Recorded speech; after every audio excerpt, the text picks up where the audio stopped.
नमस्कार, rice news में आपका स्वागत है। तो पेश है आज की अहम खबरें। धनबाद के नक्सल प्रभावित इलाकों में इन दिनों जंगलों से अवैध लकड़ियां काटकर उन्हीं इलाकों में चलने वाली अवैध 100 मिलों में भेजी जा रही हैं, जहां से उन्हें गट्ठर की शक्ल देकर शहरी इलाकों में संचालित फर्नीचर एवं वाहनों की बॉडी बनाने वाली दुकानों में खपाया जाता है। इसी गुप्त सूचना के आधार पर तोपचांची वन परिक्षेत्र की टीम ने कई स्थानों पर छापेमारी कर अवैध लकड़ी से लदे एक जुगाड़ रिक्शा एवं एक बाइक जब्त की। साथ ही एक दूसरी जगह से मलेशियन सागवान लकड़ी भी जब्त की गई और उसके मिल मालिक को आवश्यक कागजात पेश करने को कहा गया।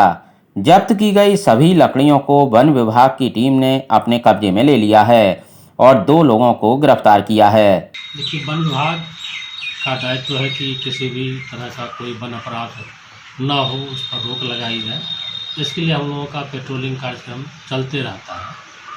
इस कार्यक्रम में, इस अभियान में जो कहीं पकड़े गए, जो स्रोत हम लोगों को सूचना मिलती है उसके हिसाब से कार्रवाई होती है, तो अपराधी पकड़े भी जाते हैं। इसी संदर्भ में पेट्रोलिंग के दौरान कल 2 व्यक्ति पकड़े गए जो हरलाडी गिरिडीह से के हैं, और वो तो मोटरसाइकिल से जो है वहाँ से लकड़ी का चिरान करा करके मोटरसाइकिल से ये धनबाद में कहीं सप्लाई करते हैं। तो उसको हम लोगों ने पेट्रोलिंग के दौरान उसको पकड़ा है। 2 आदमी अरेस्ट हुए हैं, लकड़ी जब्त हुई है और उस पर कानूनी कार्रवाई की जा रही है। कितना अनुमानित लकड़ी मोटरसाइकिल पर जा रहा था, तो उसमें कितना, एक में 8 पीस है सखुआ का, रेस्ट में कुछ चिराने लोग रखे हुए थे, गम्हार और कुछ और प्रजाति के हैं, वो 18 पीस है। सर, छापेमारी अभियान लगातार आप लोगों के द्वारा चलाई जा रही है। बीते दिनों भी कई जगह छापेमारी हुई है। इस तरह का जो लकड़ी, जिसे वन पर्यावरण को हम लोग बढ़ावा देने के लिए प्रयासरत रहते हैं, वन विभाग हमेशा सक्रिय रूप से अपना कार्य करती है। इसको लगाम लगाने के लिए किस तरह का अभियान आगे चलाई जाएगी? देखिए, ये जो है पर्यावरण की, जहाँ तक बात आपने कही, पर्यावरण पर काफ़ी कुप्रभाव पड़ रहा है, खास करके जंगल की क्षति होने से और अन्य प्रदूषण के फैलने से। ये तो हमारे विभाग की ही नहीं बल्कि पूरे देश में प्रत्येक व्यक्ति, पूरे विश्व में प्रत्येक व्यक्ति की जवाबदेही है कि वह वनों की सुरक्षा करे और जल का संरक्षण करे और प्रदूषण को कम करे। आज सर छापेमारी बरबड्डा, राजगंज, कई जगह पर, अन्य जगह पर भी आज छापेमारी हुई थी। क्या कुछ उसमें छापेमारी में सामने आया? ये सब देखिए, कहीं न कहीं से कुछ लिंक होता है। जब हम लोग किसी अपराधी को पकड़ते हैं तो उनके द्वारा भी कुछ स्टेटमेंट आते हैं, तो उनके द्वारा जब कुछ बयान संज्ञान में आता है तो उसके संदर्भ में हम लोग जो है ना फिर आगे की भी कार्रवाई करते हैं।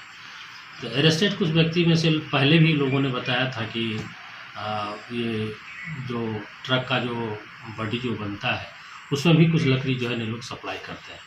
तो उसी के शिकायत के आलोक में आज हम लोगों ने बरबड्डा स्थित 2 ट्रक बॉडी बिल्डर्स के यहाँ जो है हम लोगों ने निरीक्षण किया है। हालांकि उसके यहाँ बहुत ज़्यादा नहीं, कुछ लकड़ी 25, 30, 50 के आसपास में जो है ना चिरान लकड़ी पाए गए, और वो सब मलेशियन साल थे। मलेशियन साल यहाँ नहीं मिलता है, वह किसी मिल से जो बाहर से मंगाते हैं उससे वो परचेज करके रखते हैं। तो चूँकि वो कागज़ दिखाने वाले उसमें वहाँ नहीं थे, हम लोगों ने उसका लिस्ट बना लिया है, जब्त कर लिया है। लेकिन उन्होंने कहा कि उसके पास में कागज़ है, यदि वो कागज़ दिखाता है और सही पाया जाता है तो फिर उसको देखेंगे कि आगे अन्यथा और यदि कागज़ नहीं दिखाता है तो फिर उस पर कार्रवाई हो जाएगी।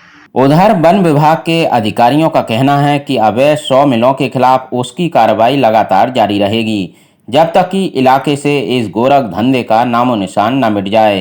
राइस न्यूज के लिए दिनेश कुमार की रिपोर्ट।